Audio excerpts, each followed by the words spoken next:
I only have one thing to say. It's Travers Day. Let's cap the card. Hi, everyone. Matthew DeSantis here with NYRA Bets, back with another episode of Capping the Card for Saturday's Travers Day at Saratoga. Now, before we get into this 14-race card, I want to remind you to press that like button and subscribe to NYRA Bets YouTube today. Subscribing is entirely free of cost, just notifies you when new videos drop on the channel, whether those are race previews, full card analyses, handicapping and betting tutorials, weekly programs, and so much more. Folks, we got you covered for Saratoga, but a whole lot more beyond that. Del Mar, Kentucky Downs, Keeneland, the Breeders' Cup. So we're your one-stop shop. So press that like and subscribe button today. All right, folks, it's Travers Day. Let's get excited. Not one, not two, not three, not four, but 5 Grade 1 races on the card, 6 graded stakes races overall. And if this is your first time on Capping the Card, well, welcome. And let's talk about the premise of Capping the Card. Pretty straightforward. I'm going to go through all 14 races on Saturday's Travers Day card. I'm going to give you my top pick for all 14 races. That should be pretty self-explanatory. I'm also going to give you a value play. Now, that's a horse sometimes that I think is going to be a pretty serious win contender, and a horse that I would absolutely make sure to include on an early or late or mandatory pick 5. I'm also going to sometimes include a horse that's just a really big odds. And those horses a lot of times are more about outrunning their odds. Do I think they can win? Maybe, but I think it's more likely they run second or third at a big price and can enhance your winnings in trifectas and exactas. So I will call out that distinction as they come up. But listen, we have a great 14 race card on Saturday. Most importantly, we're going to be fast and we're going to be firm. Weather is going to be spectacular, so we don't have to worry about handicapping for weather. So what does that mean? That means we got to get through it. The only way to get through all 14 races is to start the first one. So let's dive into it. And the race one is one of many fantastic maiden special weight races that we have. This one, $100,000 for 2-year-olds going long on the turf. We're going to kick things off. And my top choice is the number 6 Botas for Miguel Clement. Miguel Clement's had an outstanding meet since taking over for his father, who tragically passed way too soon from cancer earlier this year. Miguel's done a fantastic job taking over this barn, winning 23% of his entries during Saratoga. Flavien Prat up on the mount, a little bit of the French connection. We usually talk about that with Rudy Brissett or Florent Geroux. But listen, this is a really good partnership. Those two win at a 36% clip when they work together. Always dangerous. One of the reasons I like this one is the dam has a lot of first out success pedigree. 4 raced foals, 2 won on debut, including Bob Baffert's horse Parenting, who, of course, not only won in debut, but won the Affirm Stakes next time out, and then won an $80,000 optional claimer with a 100 buyer speed figure. So very dangerous horse. More importantly, you also have a half-sibling, Welton, who was sired by Creative Cause. Why do I bring this one up? That one also won at first asking over the synthetic. This one does have plenty of turf pedigree, and I think Botas, sired by Vekoma, is going to be dangerous in this spot. Vekoma's actually done a nice job turning out turf route winners, 15%. So, yes, we associated him with dirt sprinting, but like I said, his offspring have done well. Like that they got a work over the turf, nice slow one over the training track before this race, some nice gate works as well leading up to this, showing the horse has some tactical speed potentially. So Botas at 7-2, that's going to be my top pick. I will say a horse like the number 3, Franklin Delano. Listen, as a former political science professor, of course I have to like this horse. Franklin Delano Roosevelt, of course, former president of the United States, and from this area in terms of New York, and had a summer house in upstate New York. But Franklin Delano, 9-2 in the morning line for Todd Pletcher. Expect this one to take a big step forward. We're getting Irad Ortiz Jr. up over Jose Lezcano, who rode this horse first time out. And we're going turf, or dirt to turf, I should say. There is plenty of turf influence here. Damn is Battle Flag, who ran on the turf, and more importantly, produced some nice turf route winners, including For the Flag, who was sired by Uncle Mo. This one's sired by Liam's Map, of course, the same sire as Deterministic, who's had a lot of success for the aforementioned Miguel Clement on the turf. So I think Franklin Delano takes a big step up from that really poor effort first time out, and that's one that's definitely considered an early pick 5 ticket. My value play is the number 5 Farrell for trainer Kenny McPeak, and this is a horse I had an opportunity to see at the track. I got to see this one at Kenny's barn when I was there to see Mystic Dan or Thorpedo Anna. And he really does stand out a little bit physically.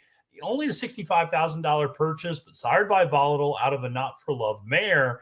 And I thought this horse ran pretty well in debut at big odds, 41-1 that day. And I actually remember talking about this horse on that edition of Capping the Card, where I said, I don't know if first time out's the time for this one, but I think there's a lot of potential here. And there just hadn't been many workouts. Well, that was a July 26th race. Kenny's gotten this one 2 more workouts. Now we're going to the turf. I'd actually like that move, the dam one on the turf as well. Love this kitty. So that was really the first time this horse, and the only time that horse won, was on the turf. And it was the first time popping on the turf too. So it's produced turf route winners before. I just think this one makes a lot of sense in this particular spot. Half sibling to One Fast Cat, who was sired by Fast Anna. That one won on debut on synthetic. So again, I think there's plenty of turf influence there. Farrell, I think at 6-1 is going to run big. Luis Rivera Jr. up on the mount there. Listen, let's go to race number 2 on the card, and that is a $75,000 optional claimer for 3-year-olds and up, going a mile and 3/16 on the turf. And this is a doozy of a race. There's a lot of good horses in here. This is one of those where if I was playing that early pick 5 sequence, which I probably will, this is a very spready race. You have the number 3 Then, who I think is a very dangerous horse for Phil Antonacci. But here's the interesting thing about Antonacci, who's had a very nice Saratoga Meet, 4 winners and 13 starts, 7 for 13 in the exacta. Irad Ortiz Jr. stays up on the mount. This one won an allowance N1X last time out. Here's my concern. Antonacci over the last 5 years, only 2 for 27 with last out winners. In other words, his horses don't usually back up a win with another one. That's a little concerning for me in such a competitive field at a relatively short price. I think you could look at certainly at a couple of other horses in here. The number 7 Crystal Quest makes plenty of sense for Michael Trombetta. Ran well last time out in basically the same condition, ran second that day to Freedom's Way. And then you have a horse like the number 8 Vesting from Mike Maker, horse that likes to do a lot of the best work up front the last couple of times out, but might be a little further back with the shortening up of the distance. So interesting to see how that all plays out. But for me, I ultimately went to the 1A, and specifically the 1A, Activist Investing for Chad Brown, Manny Franco up on the mount for Klarovich Stables. And I like this horse because this one was gone for a long time, from September 2023 to February 2025. So this was gone nearly a year and a half, and came back in February at Gulfstream Park and ran a pretty good race, $62,000 optional claimer, and ran second that day by 3/4 of a length to Degree of Risk. It was a nice horse. Then comes onto the bench again, goes from February to July. So we go another 5 months now without racing. And the horse comes back at Saratoga with Dylan Davis up that day, finishes second to Rhetorical, another horse that I like quite a bit at this same level. Now this horse comes back. The horse is finally healthy. That's the point we're getting at here. The horse is finally healthy and backing up races. So that is very encouraging for me to see that.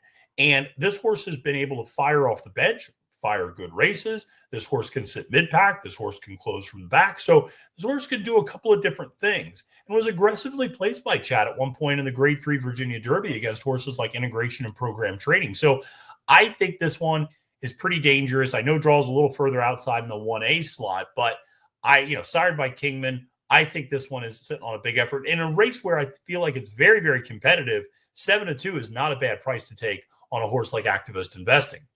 Now, in terms of my value play here, I'm going to go to the number 4 BUs, I should say. I always want to call this horse Buies. BUs for Carrie Bryan. Carrie Bryan is a hot trainer right now. She got 2 wins on Thursday at Saratoga. She also had 2 jumping wins, amazingly enough, as well down in Virginia. So we love to see Carrie, who's a huge Philadelphia Eagles fan. Shout out to Carrie, and a Philadelphia area native, as I am as well. And so this one, though, a really nice horse with Paco Lopez up. Paco's in town because of Bookham Dano, and Paco's up for this one. First time in Carrie's barn and first time back from a long layoff. Hadn't run since January. Carrie's gotten this one firing some bullets on the turf leading up to this race. One of the things I will say about Carrie, she's very good at conditioning her horses off layoffs. And I say that because of her steeplechase background. A lot of times these horses in steeplechase take a little bit of time off when they transition from flat racing to jump racing. She's very, very good at getting horses ready and conditioned off these long layoffs. And also steeplechase races, generally in the steeplechase season, generally has long gaps in it. So she's a trainer who just knows how to condition horses very well to fire off these types of layoffs. I think this one absolutely fits in the spot. 6-1. Listen, this is a very competitive field. I feel this is maybe a little bit more of an underneath play, but a horse that could absolutely enrich and exacta and maybe get overlooked a little bit on the board. All right, well, let's go to race number 3 on the card, which is a $100,000 maiden special weight race. And folks, this one gave me fits. I tell you, fits. This is a tough race. This was the race out of the card, even with the H. Allen Jerkens, which we're going to get to in a second, which is a tough race.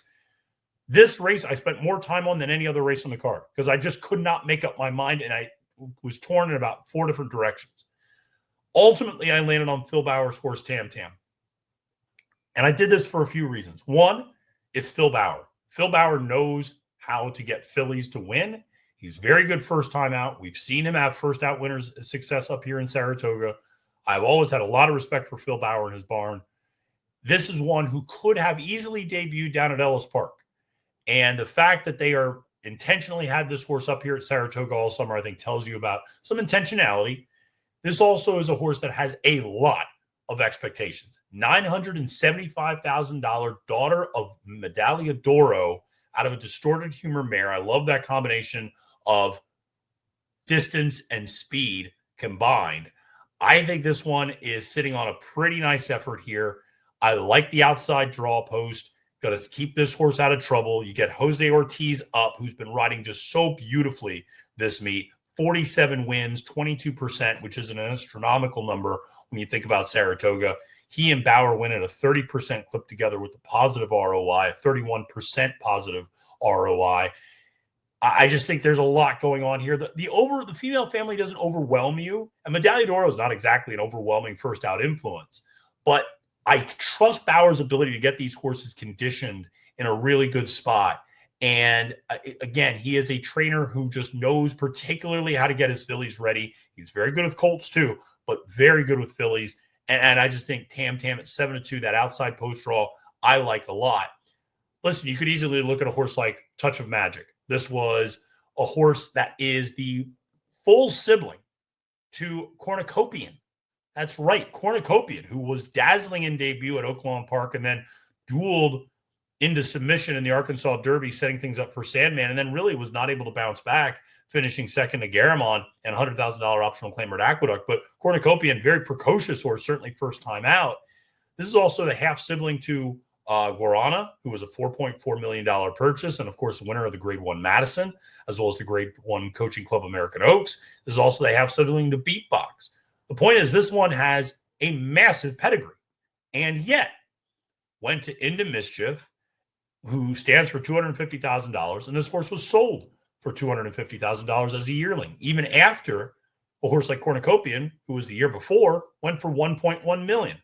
Makes me think maybe this one, maybe there was a vet issue at the sale. Maybe this one just needed to physically develop a little bit more for trainer Steve Asmussen. Ricardo Santana Jr. up. You do have that 1:02 bullet coming into this race, which I think is certainly a positive. But I was willing to try to play against this one at 3-1. I just kind of want to see this one on the track. This is one of those where maybe when I'm in the paddock and I see this one, I go, what? Did I overthink this? And I just go, well, this is clearly going to be the horse to beat.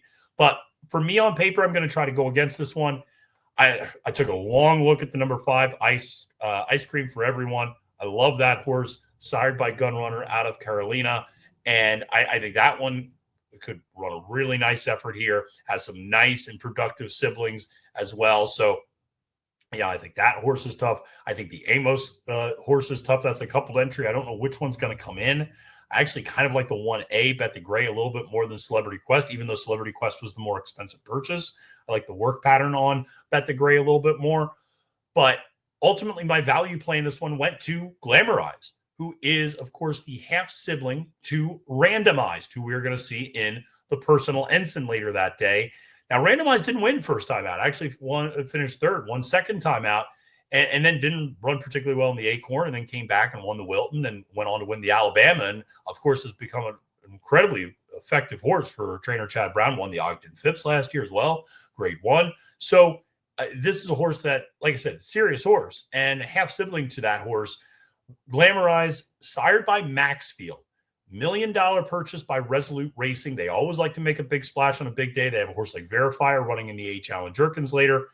Maxfield is off to a nice start as a sire, producing a lot of dirt sprint winners, which is what this is. 6 for 19 in dirt sprints at this point, 31%. So his offspring, very precocious, and big sales price on this one. Glamorized at 5-1. That's definitely a horse I'm including in that early pick 5, but that's a doozy of a race right there.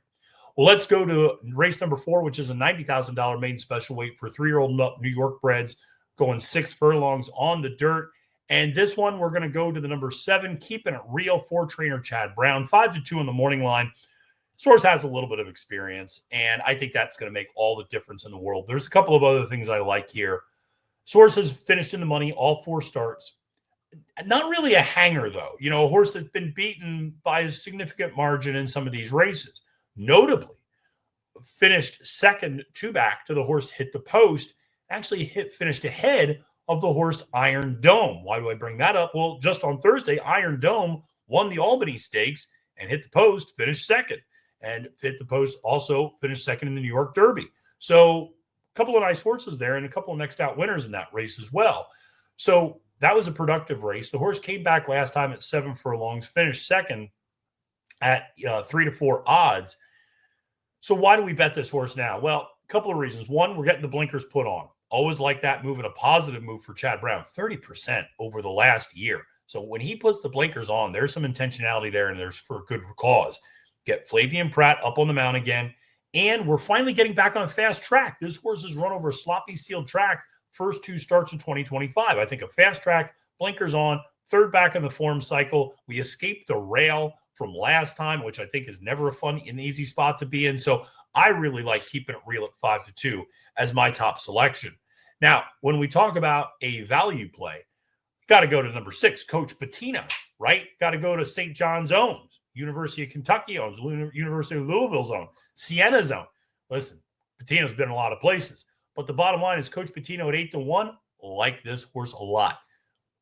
Same sort of reasons I like keeping it real, but at a much bigger price. This one's sired by Central Banker, I should say. Always a stalwart of the New York Breeding Society. But we're getting blinkers on, second start, and we're getting Kendrick Carmouche up, and also we're getting back on a fast track. Coming off the same race that Hit the Post, keeping it real, and Iron Dome ran in. Horse had a little bit of trouble at the break, but got okay, and then just tired late. Honestly, it's the sort of effort I like to see out of horses in debut. Show a little bit of speed. Maybe the conditioning's not quite there. That was back in June. This horse has had now 5 workouts since then, including one down here over the main track at Saratoga, going 49-2 for 4 furlongs. I just think this one for trainer Paul Barrow, is going to run a nice race. Like I said, blinkers on, fast track, 8-1. A little bit better conditioning, second time out. I think this one can really pop a nice race, especially with Kendrick aboard. Kendrick's going to make sure this horse shows good early speed. So I like that one in race 4. Well, let's go to race number 5 on the card, which is a $95,000 allowance for 3-year-old nut fillies and mares bred in the state of New York. And we're going on the turf. And fun race here, turf sprint. You could go a few directions, certainly. You could look at Anasqua for trainer Miguel Clement. Irad Ortiz Jr. up. This is a horse that has been running in stakes races. Pretty much so this horse's entire career after breaking its maiden. And has run against Open Company.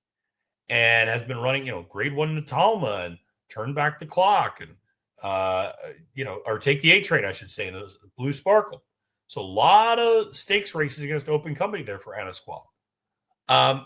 Would make plenty of sense in this race. I ultimately landed on the number 10, Silsby, for trainer George Weaver.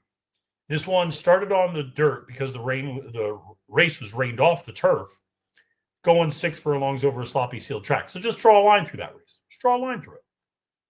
Second start was off a long layoff, hadn't run from September 2024 to May 2025. We finally get on the turf, and the horse freaks and wins by 5 lengths with Irad Ortiz Jr. Now, it's notable. Irad is opting to ride Anasqual for Clement over Silsby. But the horse freaks on the turf. Then goes another layoff from May to August, runs in against Open Stakes Company in the Galway, runs against Pop Idol, runs against Abiento, runs against Love Severe, loses only by a nose to Love Severe. He's a nice horse. And this horse had a little bit of trouble that day and wasn't able to get out until late. Made up a lot of ground late, too. Has a huge closing kick. Now we get Johnny V aboard. Not a bad consolation prize. 3-1 in the morning line, outside post position. I think Johnny's going to allow this horse to get in a good position early. And I think that's going to make all the difference because this one won really kind of up on the lead in that first turf effort. But more importantly, was able to show a dimension last time out in terms of passing horses. So doesn't need to be on the lead. Johnny can have this one tracking the pace. I like this one on the outside at 3-1. Now, in terms of my value play, I'm a big fan of the number 4, Marvelous Madison for Belmont. He's got a horse that we're going to talk about a little bit later in the day. Junior Alvarado up. We're going to talk about him too. But I like this one for a couple of reasons. One, we're getting a little bit of a class drop, very similar to Anasqual. Broke its maiden debut and then has been running against Stakes Company ever since. Now we're running against optional claiming allowance company, and we're getting Lasix for the first time. Second back from a little bit of a layoff. We're shortening back up too.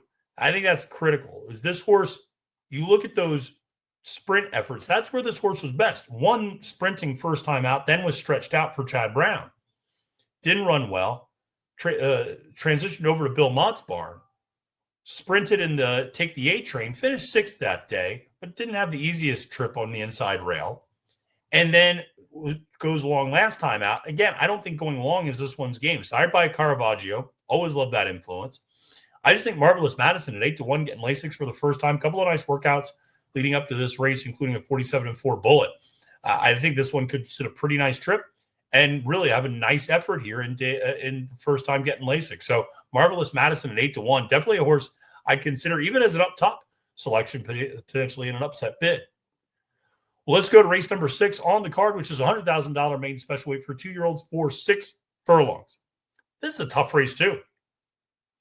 What's interesting about this race is that there's a lot of old money in this race. And what I mean by that is when you go through and you look at the owners, the connections, you're not sure if this is 2025 or 1995 because there's a lot of big connections. You got Bob LaPenta with a horse. You have Kenny with a big horse. You got a horse from Shug McGahee for the Phipps stable, always serious. You got Todd with the Calumet horse, and you got Bill Mott with the Claiborne horse. You got a lot of, like I said, old money. And you also got Nick Zito, which we're going to get to in a second. But it's a really fun race. The interesting part is there's a lot of horses in here that I think are going to be very good. But there's not a lot of horses in this race that have massive precocious first out pedigree or a big sales price. I mean, I think, if I'm not mistaken, I think Cox's horse, the number 1, My World, who's cross-entered at Ellis Park to run on Friday. So we'll see how this one shakes out. But the Essential Quality, that's the one who's actually the biggest price tag out of the group, and that's $350,000. Now, that said, there's a lot of homebreds. So if these horses had gone to auction, could have gone for a lot more money. That's certainly the case with the Phipps stable horse, the Claiborne, the Calumet, etc. Now, let's talk about it, though. In a field where I'm not 100% sure anybody really pops from a standpoint of pedigree and even from maybe morning workouts as well, I do think Amos's horse is a little bit interesting. Number 5, Big Dom. As an Eagles fan, I like that name. Sired by McKenzie. Tom has had a lot of success up here at Saratoga, 28%, 7 for 25. More importantly, we saw him have a huge debut winner last week, and he knows how to get these 2-year-olds ready. Jose Ortiz up. That's a dangerous one. Big Dom at 3-1, very dangerous. Ultimately, my top choice landed on was Vinovici for Todd Pletcher, coming out of the Soldier and Diplomat race, and finished 3rd that day, had a little bit of trouble to start, but showed good early speed and just faded. Again, I like that sort of running line from a young horse. Good early speed from the inside rail. Now we escape the inside rail. We get into a little bit of a more comfortable spot. We have good early speed. We're now just going to get a little bit better conditioning. That was back July 26th. The horse has had a couple of works since then. So again, conditioning should be better, should be able to handle the distance. We're going from Dylan Davis to Irad Ortiz Jr. No disrespect to anyone, but that's a jockey upgrade. And I just think this one could end up doing really well for Pletcher, Calumet Farms. Now my value play. And I don't want to get called a homer here. So I'm just going to say this. I've given out 2 Nick Zito horses. The one finished second and the other one won. So listen, when Nick has a live runner, I'm going to tell you. And this number 7 Piece Negotiator, I don't care what David Aragona says, 30-1, probably is going to be 30-1. David's probably right. But this horse has a shot, folks. And I say that because of the dam, Intelligente. Look at this dam. 3 race foals, 2 first out winners. Just that alone. If this horse had been trained by anyone else, this horse is 8-1, maybe 6-1. And I say that because there's not a lot of huge first out pedigree in this field. And this one sticks out like a sore thumb. Sired by War of Will. I've had a chance to see this horse up close and personal when I go over to Nick's barn. The horse could run on either surface, but we're going to run him on the dirt here. Had a nice gate work 2-back, 48-3. Chris Elliott aboard. Chris Elliott just brought home a 13-1 winner on Thursday with the Rock Your World for Kenny McPeak as a 2-year-old. So Chris has been riding well this meet when given those opportunities. 30-1. I think Peace Negotiator runs a big price. I think he can run up into something. Maybe he wins, but I think he's going to outrun that 30-1 odds by a huge margin. So that's where I'm going to go as my value play in race number 6. But listen, you look at Chad's horse, Old Time Rock and Roll at 9-2. You look at Mott's horse, Stimulate at 6-1. Those horses make plenty of sense. Again, a very tough race in terms of trying to pick a winner. Well, let's go to race number 7 on the card, and that is the Lake Placid. Grade 2, going a mile on the turf. Excuse me. And you could go with the number 1 Play with Fire for Chad Brown. I don't love this horse. I like this horse, but I don't love this horse, especially at 2-1. Finished second last time out in the Wild Appleseed to Classic Q. You could look at the European shipper, Eponine. That horse with Irad Ortiz Jr. up. You don't usually see Irad take international mounts, so that's interesting. And the horse has 2 career wins. Both were over the synthetic. Has not won over the turf yet. Did run well twice over the turf, though, especially in a Group 2 over on Chantelet. So that's one to certainly consider at 7-2. Ultimately, the horse I landed on was a horse that I've had circled for a while, and that's number 3, Mayday Ready. This horse is a damn good horse for Joseph Lee. I like this horse a lot with Jose Ortiz up, taking over for Frankie Dettori. As much as respect I have for Frankie, I like Jose up on this horse a lot more. This one's been working out very, very well over the turf for Lee. And I think that this one, if you remember, ran that huge second-place effort. Won the Jessamine, first of all, last year. Then ran that huge second-place effort in the Breeders' Cup Juvenile Fillies Turf to Lake Victoria, who I think is one of the best fillies I saw all last year, and actually beat Nitrogen in that race. Then goes over to Japan and runs in the Hanshin Juvenile Fillies, finishes 13th that day. Comes back over here after a long layoff, December to June, and runs in the Wonder again against Nitrogen. And, of course, listen, this horse isn't a dirt horse. So finishes 25.5 lengths back. Then comes back in the Belmont Oaks, finishes 4th that day behind Fione, Nitrogen, and Opulent Restraint. Nitrogen, of course, we see come back to win the Grade 1 Alabama, much to my chagrin. I'm the dummy who picked against her. But Mayday Ready, I've had this horse circled for a while. I think this horse is sitting on a big race. 5-2, Jose up. This horse can close and has a big turn of foot. I think is absolutely going to be ready. 3rd start back now from the form cycle. That's going to be my top pick in this race. 5-2 might not seem like a much of a swing. I'd be interested in what this horse goes off at. I don't think David's off by much, but I wouldn't be shocked if this one's more at 7-2 come post time. Now, let's talk about my value play. The number 6, Raining Flowers. 4-1. Not a huge price, but again, not a huge field either. Only a 6-horse field. This one's for Johnny Ortiz. This is one who was a value play who I loved in the Lake George. And horse ran a big race. Why? Go back to the race 2-back at Penn Oaks. That race should tell you everything, because that race produced a rather slow speed figure where nobody was assigned a big number. And it was over a yielding turf course at Penn National. And you look at Laurelin, who won that day. She ran an 84. She comes next time out in the Saratoga Oaks, wins that race with a 93. You look at Candy Quest, ran an 81 in the Penn Oaks, comes back to win the Ontario Cotillion with an 88 up at Woodbine. And then Raining Flowers runs a 75 at Penn Oaks and comes back in the Lake George and nearly beats Daisy Flyer in Classic Q and gets an 89 buyer speed figure. Everybody got a lot faster coming off that race. So I think that 89 is a real number. Because you could look at the running lines for this horse and go, well, the 89 is the anomaly. I think the 89 is the real number. I think the 75 is an anomaly two back. That's where I'm going with this horse. Johnny V stays up. Man, 4-1, the outside post. I like this horse a lot. This horse, again, has a nice late kick to it, but could sit a few different types of trips, could sit a little bit closer if necessary. I just think that this one makes a lot of sense at 4-1.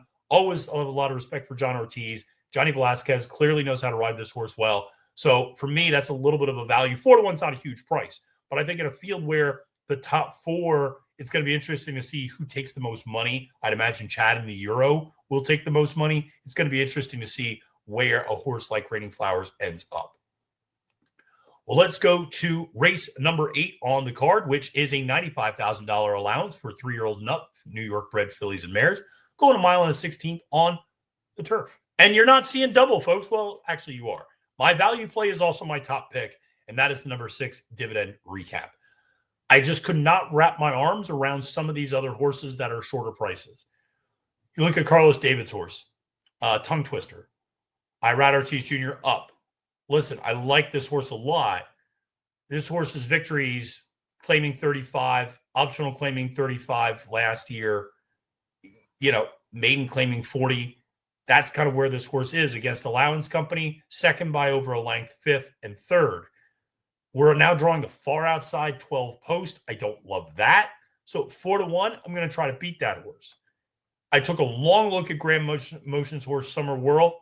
That horse just doesn't like to win enough. That's my biggest problem, is the horse just consistently finishes 2nd or 3rd or 4th. And 1 for 9 winning. Now, last time out, you could say, listen, the horse just didn't like dirt, and I think that's a logical excuse. You look at the race 2 back, probably good enough to win here. But again, we're breaking from the 10 post. Not going to be easy. Louis Saez has been riding very, very well. But this one, again, usually goes off and takes a lot of money. 5-1, maybe you're getting a little bit of value. If there was any horse in the race that I could have wrapped my arms around for a potential top pick, that was not my value play. It was Summer Whirl, but I still am a little hesitant there. Love You, Miss You, Mean It for James Begg, coming off an optional claiming victory last time out against Open Company. Certainly a nice horse. I don't know. You look at that race 2 back, didn't really do much against this level of competition. So a little skeptical there. So I ultimately landed on a horse, Dividend Recap, taking a little bit of a swing for Miguel Clement with Joel Rosario up. And the reason is, and this one's taking a big class jump. Listen, broke its maiden in a maiden claiming 50 last time out. But here's the thing. Horse debuted back in 2023. That's right. Fall 2023, October and November. This horse ran back-to-back races. Nearly won in debut against Red Burgundy, actually. Closed from pretty well off the pace. Second by a nose that day with Dylan Davis up. Comes second time out. And clearly something kind of was amiss that day. Finished 5th. The horse doesn't run from November 2023 till July 2025. So that's a long time. You talk about, again, over a year and a half layoff. Miguel keeps the horse in the barn. Christoph keeps the horse in the barn. And they run this horse in a state-bred maiden claiming 50. Lucky for Miguel, the horse doesn't get claimed because the horse absolutely freaks off this long layoff, runs a 73 buyer, gets Lasix for the first time, and wins by almost 5 lengths, going a mile and an 1/8 with Joel Rosario up. Now Joel stays up. I think we can back up that 73 buyer. We're second back from a long layoff. There was always a ton of pedigree here. You have a Summerfront sired horse out of a Blaine mare. This is a filly as well, owned by Valerie Clement. So you know that there's going to be a lot of emotion here in the winner's circle if this one's able to get it done. 8-1 in the morning line. I just think this horse is sitting on a big effort. I think can replicate that 73 last time out. A horse like the number 4, Sweet Anniversary, 10-1, a little interesting as well. If you isolate the one turf race this horse ran, it's absolutely good enough to win in here on the numbers. Question is, do you just trust the numbers implicitly? I think that can be a little bit misleading. But for me, dividend recap, very going to be my top choice. Gallant Greta for Mike Maker, also dangerous, but coming off a little bit of a layoff. And interestingly enough, Joel opting to stay on the Clement horse, and you get Flavian Pratt up on Gallant Greta. All right. Enough of these non-stakes races. Let's go to the stakes races, and let's go to the Personal Ensign. This is a great race. Grade 1 for 4-year-old nut fillies and mares going a mile and an eighth. I love this race. I love this race every year. I'm going to say that a lot, by the way. This is an interesting race. It's a little bit of the La Troyenne Part 2, because in the La Troyenne, Chad Brown entered randomized and Raging Sea to try to take out Thorpedo Anna, and he was successful. And I guess I was successful that day. That was one of the few times I picked against Thorpedo Anna in her career. I picked Raging Sea that day because I said Chad's going to try to wear this horse out up front with randomized, and Raging Sea is going to come from off the pace and clean up the pieces. And that's what happened. This is going to be tougher for him to do that. And I say that because of the post draw. Randomized draws the inside. You also have a horse like Dazzling Move, who's no slowpoke, right next to her. So she's got to break and she's got to go. Randomized only has one way to win, but she's going to have company up front. She's not just going to get loose on the lead like she did in the Molly Pitcher, as she has in some of her other races, even going back to the Grade 1 Ogden Phipps. Randomized is one of those horses. When you let her get loose, she's dangerous. When you press her, she usually fades. A little bit like Lucara, honestly, an older version of Lucara. And so Raging Sea really has dropped off, not shown the same sort of progression you would have hoped as a 5-year-old from her. So I'm not as high on her at all. Randomized, I think, is going to get pressed. And more importantly, Anna wins the draw because she gets to sit outside. And Brian can easily move this horse outside in the clear. This horse can sit third, fourth, doesn't matter. This horse can sit a little further back. One thing I will say is I had the opportunity to see Thorpedo Anna on Thursday morning when she was paddock schooling. Folks, take physical evaluation for what it's worth. This is the closest I have seen her to how she looked before last year's Travers. She was popping out of her skin the same way she was really cranked up before that Travers last year. She is ready to go. And Kenny has done a phenomenal job managing her this year, I think. And she is clearly feeling very, very good in the morning. The exercise riders had to do everything to keep her from bolting in the morning and running because she is feeling really, really good. So I think 6-5, I know it's a short price. And I know you could look at that race 2 back and go, but Matthew, she was descending. She was going in the wrong direction. Last time out in the Fleur-de-Lis at Churchill Downs, she ran really well. It was great to see her back, ran a 96 Beyer, which was actually her best speed figure of her 4-year-old campaign. And now is up here at Saratoga where she loves it. She loves Saratoga. 2 wins, 3 starts in the second. Oh, that was just by a head against Fierceness when running a 111 Beyer in the Travers. So she likes this track. She likes this area. I think Kenny's got her all the way cranked up. I think she wins the post draw as well. It's going to be tough for Randomized or any of these horses really to knock her off her early speed in the early portions of the race. She's going to be in a really good spot. So I like her a lot. In my opinion, it's a 2-horse race, though. The other horse, if you're going to try to beat her, which I would absolutely understand, and I don't think it's a bad idea even, is with Leslie's Rose. That horse is serious. And Leslie's Rose, 9-2 in the morning line for Todd Pletcher. I Rat Ortiz Jr. up. Draw a line through all the sloppy tracks. And what you see is a horse that has been pretty damn good, actually. And there was also some questions about getting the distance. Had no problem getting the distance last time out in the Chuvie, a Grade 2, over Dazzling Move, over Raging Sea. Really looked impressive that day. I just think Leslie's Rose at 9-2, a horse that I always had a lot of promise in, huge pedigree, into mischief out of the Galileo mare and was $1.15 million at sale as a yearling in the Keeneland September sales. So this was a horse that had a huge pedigree. But again, interesting to see she's finally kind of tapping into that 96 Beyer speed figure, same last out Beyer as Anna. I think Leslie's Rose is the biggest threat at 9-2. That's the one I'm really looking at. Certainly George Weaver's horse, Darth Vader, I feel like that horse always gets overlooked. I do think that horse is better going a little bit shorter, although it does have a win in the Ogden Phipps going 1.8 miles, though I think that was over a wet track. That probably helped things a little bit. Johnny V stays up. It'll be interesting to see if she can run back to those 94s the last couple of times out, maybe. But for me, I think the Chad horses are going to have their hands full this time, and it's not going to set up quite the same way as it did in the La Troyenne.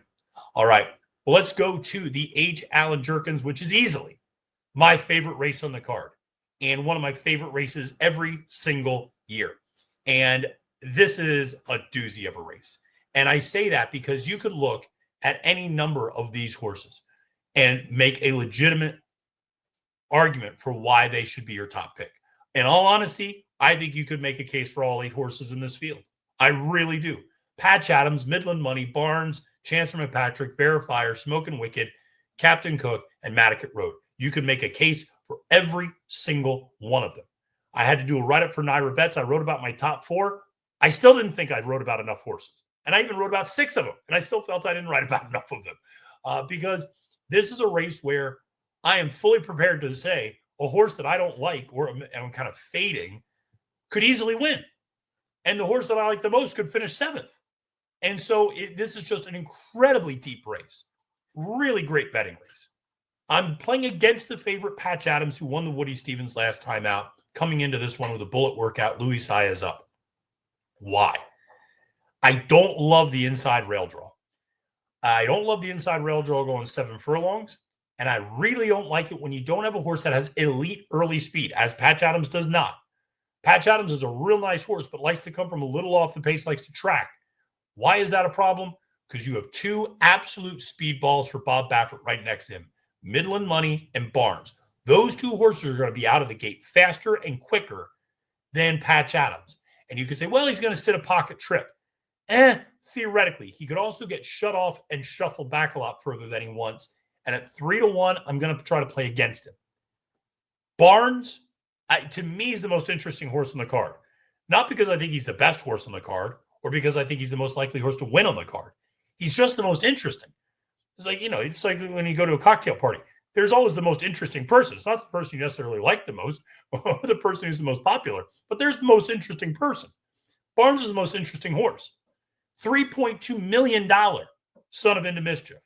Debuts at Churchill Downs very intentionally. Is the horse that Bob Baffert brought to Churchill after serving his 3-year suspension to break that streak and break that suspension. Wins and beats Innovator for D. Wayne Lucas, the iconic picture of the coach and Baffert watching that race together in the paddock. Then next time out goes to the San Vicente, wins for fun. Grade 2. You think this horse is a monster. Goes to the San Felipe, finishes second at Journalism. Was actually 2-5 favorite over Journalism. Finishes second, though. Runs a 105 speed figure. Comes back from the Santa Anita Derby and runs a dud. Has not been seen since. Now comes back here. Bob Baffert does not ship for no reason. 9-2, that's an interesting horse. Verifier for Brad Cox. Perfect 3 for 3. Resolute Racing.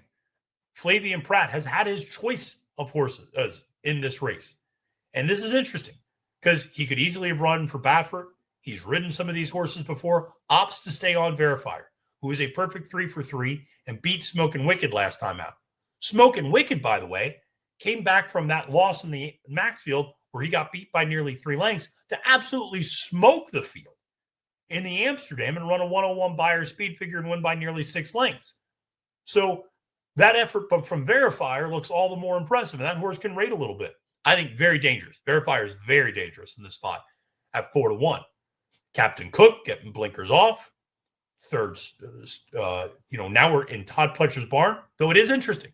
Over the last 5 years, horses transferred to Pletcher's barn are only 1 for 20 in graded stakes races. So you usually don't see that have a lot of success where a horse gets transferred to Todd and they're in a graded stakes race. Usually maybe a start or two for that one. But I think Captain Cook at 12-1 makes sense.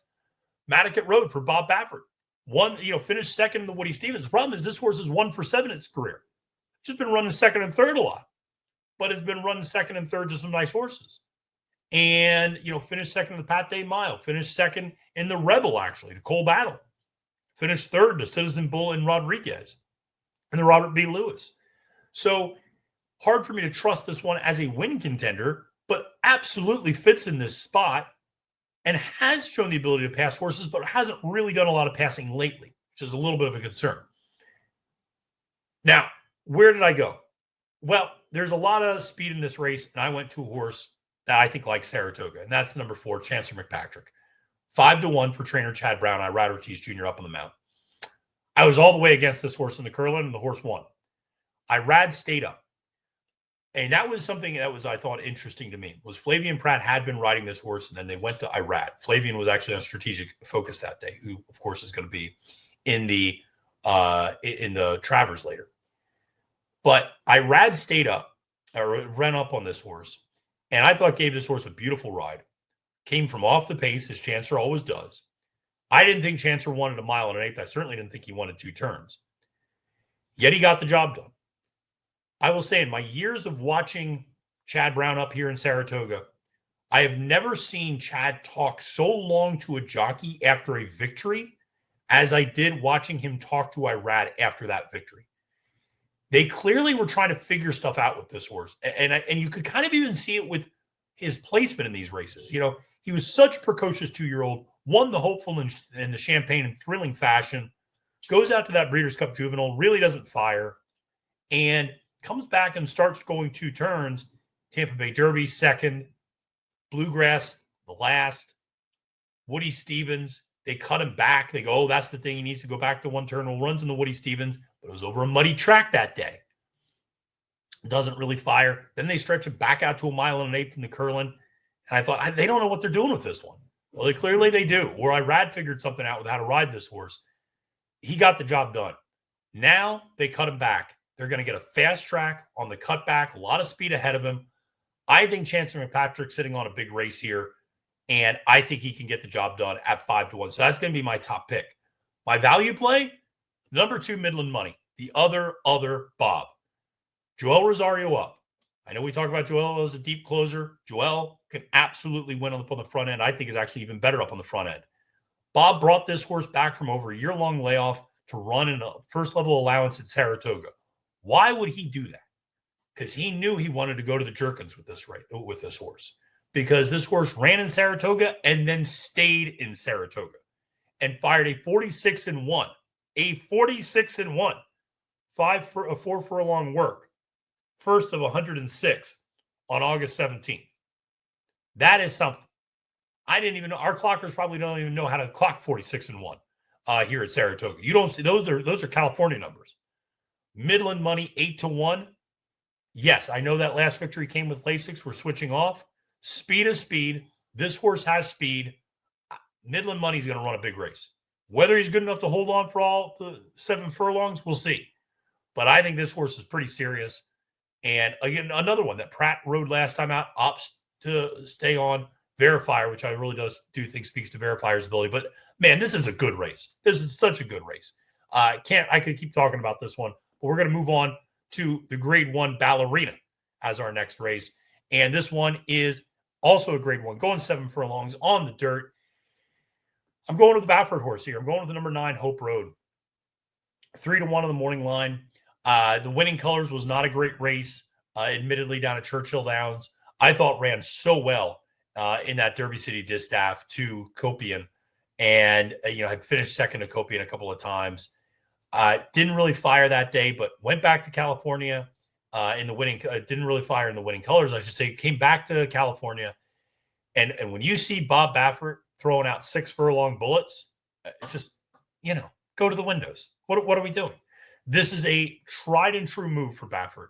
And interestingly enough, Jose Ortiz is up on the mount for this one. And you don't see Jose ride for Bob Baffert very often. It's usually Irad or Flavien when he comes to the East Coast. But Jose is up and only has ridden for Baffert 1 time over the last 5 years, interestingly enough. It was back in 2020 at Belmont Park in a $40,000 optional claimer. But Hope Road, I think, at 3-1, draws the outside, has outstanding early speed. Jose's been riding beautifully. I think Bob has this one absolutely cranked up and ready to go. I think this is a really, really dangerous horse who can ship and can run well. We saw this horse shipped to Churchill for that Derby City Distaff and run well. Beat a horse like Ways and Means. Beat a horse like Vava that day. Ran a 104, just wasn't good enough to beat Copian, who's a freak. So again, Hope Road at 3-1 makes a lot of sense. Playing against the number 7 Scylla, this horse, I keep wanting her to, she won the Fleur de Lis, but she hasn't won since Cutting Back. I think Cutting Back made sense for her, but she still hasn't won Cutting Back. Gets Flavien Prat up on the mount over Joel Rosario for Belmont. Juddmonte horse, tons of pedigree. She doesn't win enough, quite frankly, for my liking, and she hasn't won since she's been cutting back to one turn since last summer when she did it in the Ballerina and finished second to Society that day. So for me, Scylla's not a fade necessarily, but I'm just going to try to beat her. My main squeeze, I love my main squeeze. That last win was against New York Breds, against Open Company. She's been running honest. She does have a couple of graded stakes wins, but again, I think, those were both down at Churchill Downs, so maybe she likes Churchill a little bit more. Saratoga, she's got a couple of wins as well, but 5-1, not quite a price that I'm willing to take on that one. Ultimately, my value play, Claret Beret, however you want to say it, for Saffie Joseph Jr., Irad Ortiz Jr. up on the mount. This one finished second to Vava in that Chicago Grade 2 last time out. This horse is getting better and better for Saffie, and I think it's 6-1, can sit just off the pace, doesn't need to get to the lead, has a nice closing kick. And I think this horse is a clearly pretty serious contender, has more than enough foundation to go the distance, and is 2 for 3 winning at the distance of 7 furlongs, with the only second being that one last time out to Vava. So I think what was really encouraging was seeing that horse could run without Lasix in that race. So that was, I thought, a really positive. And listen, you're getting, pretty big jockey upgrade from Patrick Husbands to Irad Ortiz Jr. for Claret Beret. So that's my value play in the Ballerina. But that's a good race. That's a really good race. Let's go to the Forgo. Race 12 on the card. 7 furlongs on the dirt. And again, a race with a lot of tough horses. Most Wanted for Brad Cox, never finished out of the exacta. Bishop's Bay for Brad Cox has never finished out of the exacta. Oh, both these horses are cutting back to 7 furlongs for the first time in a while. Most Wanted is very, very good. I do wonder if they have great speed when they're going 2 turns. I just question whether or not they have the same sort of speed sprinting against this level of competition. That's a little bit of a concern. The inside rail for Most Wanted, I don't love. Bishop's Bay, that Westchester 2-back is probably good enough, but the last 2 times out were over a wet track. That said, a horse has plenty of experience over a dry track and has run very, very well. I still think Bishop's Bay maybe is a notch below some of the other ones in this race. And ultimately, you look at Bookham Dano. This is a horse I tried to beat last time out in that Alfred G. Vanderbilt. A horse wins by 2. And did it over Mulligan and did it easy over Mulligan. How do you not root for Bookham Dano? He seems like the coolest horse on the planet, and is one of those where, this year he has 1 loss, and it was by a neck in the Churchill Downs Stakes at Grade 1 to the trio of Mindframe, Banishing, and Nisos. Hello. Those are some good horses. Has come back in the True North, beat Mulligan and Crazy Mason. Came back in the Alfred G. Vanderbilt, beat Mulligan again, beat Nakatomi. Now you could say that 111, maybe he bounces off of that effort. But this horse is training beautifully down at Monmouth. I don't think there's any. I think Derek Ride knows how to manage this horse. Paco Lopez knows how to ride this horse. So for me, this horse is a top choice, 8-5. I just have no faith that Mulligan gets the job done. It reminds me a little bit of Gunite and Elite Power when you were like, is today going to be the day for Gunite over Elite Power? And, every once in a while it was, but Mulligan has just not been the winning type lately. He does like Saratoga. He does get Flavien Prat back up on the mount. But Mulligan to me is one of those horses that's just so incredibly frustrating. If he wins, I'll tip my cap, but I just can't bet him at this point at 7-2 when I just repeatedly see him getting beat by Bookham Dano while sitting kind of ideal trips in these races. So for me, going to be playing against. Where am I going as value? Number 8, Scotland for trainer Belmont, Junior Alvarado up. This one, I always like Scotland. I've always liked Scotland. How long have I liked this horse? since debut. I remember this horse running down at Gulfstream Park against Let It Ride. I like this horse a lot. And then losing to Tumbarumba, beating Cagliostro next time out, then winning that Curlin. Always liked this horse. Love that they cut this horse back and, has had some success. Won the Cherokee Mile back at Churchill Downs. Second back from a long layoff. Last time out was over a muddy sealed track. Now we're getting a fast track. And Belmont has this one ready to go. 36 flat bullet. You don't see many Belmont horses with bullets. 36 flat bullet. I think this one's going to show maybe a little bit more early speed than what this horse accustomed generally does. Sits maybe a little bit more of a tracking trip with Junior Alvarado further outside. I like this horse a lot in this race. 12-1 on the morning line. I think this horse massively outruns its odds. I think it's going to run a really big race and is very capable of running that big race. So for me, Scotland at 12-1, that's where I'm going as a top, as a value play. The Travers. A little race called the Travers. Now, first of all, let me say 5-horse field. The last time there was a 5-horse field, 1994, Holy Bull and Concern. Hello, that was a pretty good race. So a 5-horse race can yield a dramatic result. Let me just say that. I don't see a dramatic result in this year's race. I see a very formful and predictable result in this year's race. I think there's Sovereignty and there's everyone else in the 3-year-old crop. And that's just the way I see it. Magnitude is a horse that popped in the Risen Star, and I remember being very, very skeptical of that effort when he did it, because there was nothing in that horse's past to indicate he could suddenly run a 108 Beyer speed figure.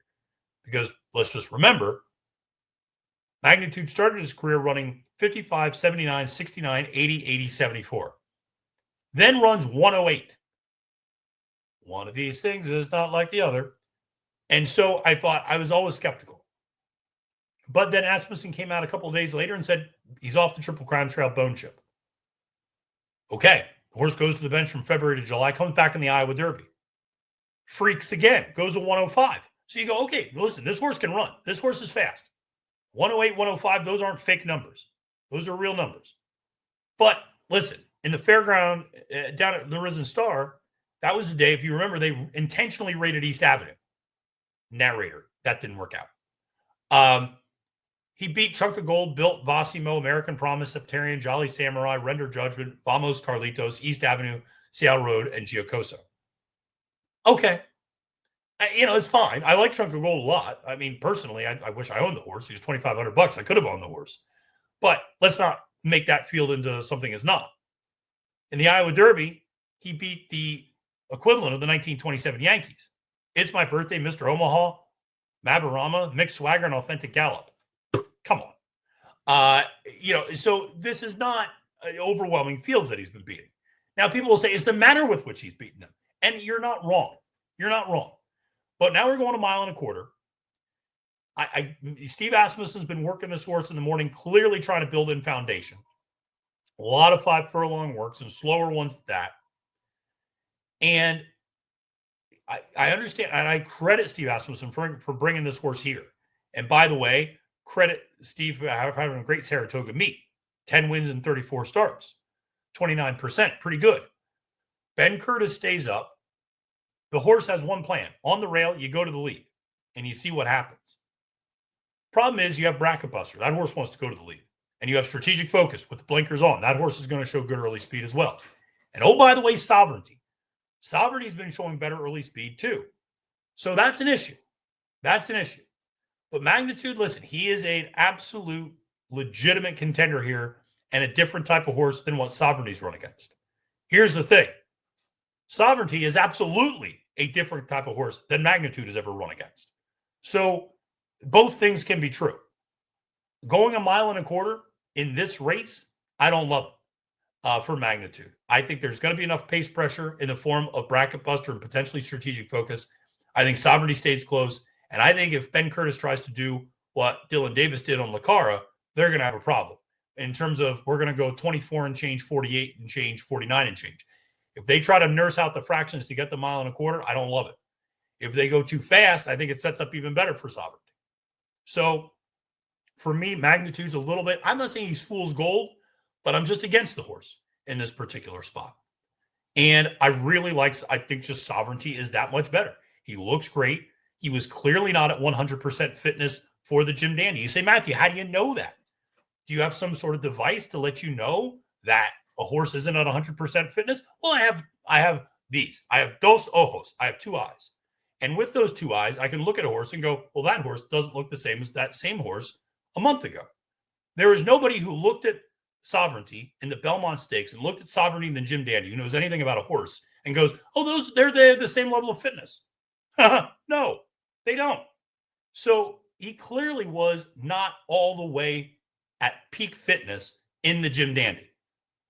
And he still managed to run a 104 and beat Baeza and did it easily with Junior shaking the reins. Now, Belmont has focused on this race all year. And I know that because after the Kentucky Derby, when they skipped the Preakness, they specifically cited a long summer campaign as the reason they were skipping the Preakness. They were skipping the Preakness for the Travers. They gave up the Triple Crown for this race. You think this horse isn't going to be cranked? You think this horse isn't going to be absolutely popping out of his skin ready? You're out of your mind. The horse is going to run a hole in the wind on Saturday. Just be happy you have a ticket and you're going to be able to watch it. That's what we're going to see out of Sovereignty. I think we're going to see something special. Listen, you go back, check the tape. I've been trying to beat this horse for a long time. I tried to beat this horse in the Fountain of Youth. I tried to beat this horse in the Florida Derby. I did. I've tried to beat this horse in the Kentucky Derby. I tried to beat this horse in the Belmont. I got beat 3 of the 4 times. Thank you to Pan Street for at least helping me out that one day.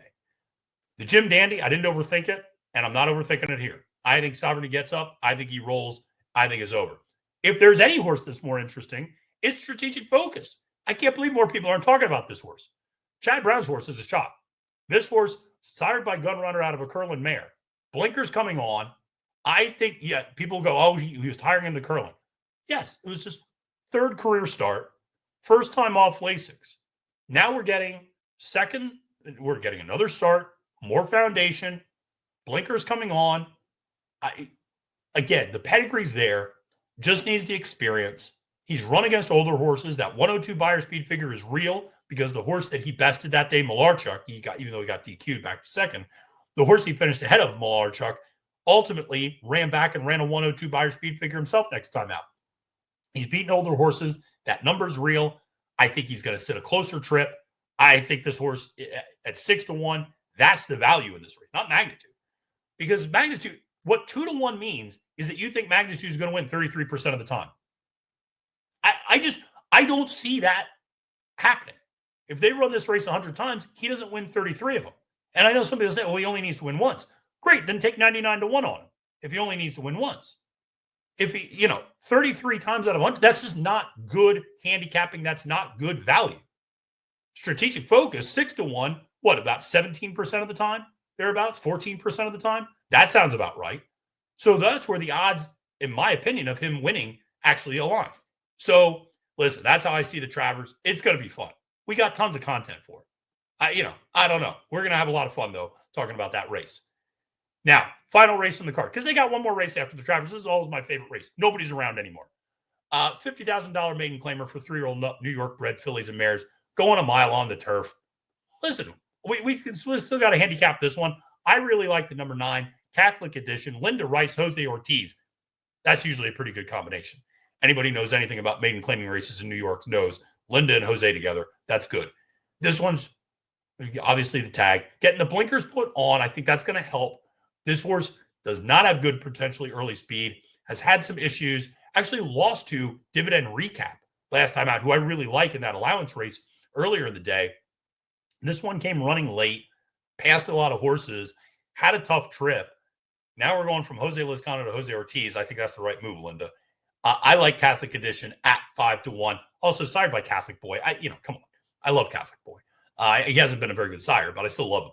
And where am I going for my value play? Number 4, Fire Agate, 8-1. Mike Maker. When Mike Maker claims your horses and they stay going along in the turf, always be a little bit wary about that. Mike Maker knows what he's doing in these spots. Flavian Pratt up now. This horse debuted and first time out in that maiden claiming 50 for Miguel Clement. Had Dylan Davis up that day. Did a little bit of running, not too much though. But Maker gets this one claimed now in his barn. Flavian Pratt up. man, this feels like a Mike Maker special. First off the claim, running maiden claimers. You got a really good jockey up. We're still going along on the turf. I think there's a lot to like it. 8-1 for Fire Agate in the finale. All right. Well, folks, that does it on Capping the Card. A little over an hour. I apologize. But hey, we have 14 races to get through, and I got a little excited. Listen, make sure to press that like button on this video and make sure to subscribe to NYRA Bets YouTube today. My name is Matthew DeSantis, wishing you a great, safe, and profitable Travers Day, and reminding you, friends, it's now post time.